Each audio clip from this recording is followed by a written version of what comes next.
Slovenci smo večinoma ponosni na svojo deželo, za katero pravimo, da je zelena in čista. A vse kaže, da to ni čisto res. Evropska komisija namreč toži našo državo, ker ni uredila teh dveh odlagališč nevarnih odpadkov, ki ogrožajo zdravje ljudi in okolja. Vse to pa skrbi tudi mlade Celjane. Pri naravoslovnem krožku 2. osnovne šole Celje učenci iz starih plastenk izdelujejo čistilne naprave.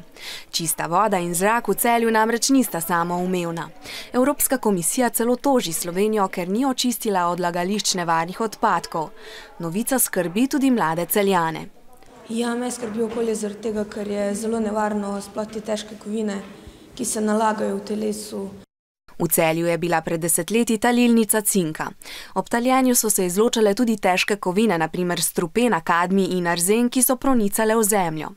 Ko so cinkarno podrli in na njenem mestu začeli graditi nove objekte, so del zastrupljene zemlje odpeljali na bližnji odlagališči.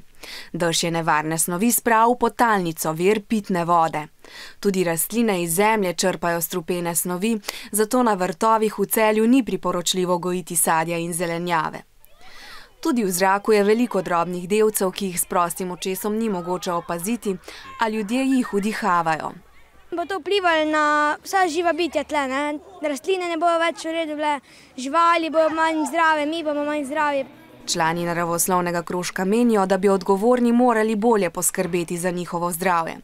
Organizirati kakšne čistilne akcije, naprimer tako je bilo v Čistimo Slovenijo. Mogoče celo več čistilnih naprav, tudi kakšna za zrak, pa predvsem to, da bi se odgovorno obnašali do okolja. Mogli bi pokazati ta državljanski pogum in ne vem, narediti kakšno akcijo, da bi očistili to okolje za naslednje generacije. Občina Celje je že najela podjetje, ki naj bi do julija počistilo zastrupljeno zemljo.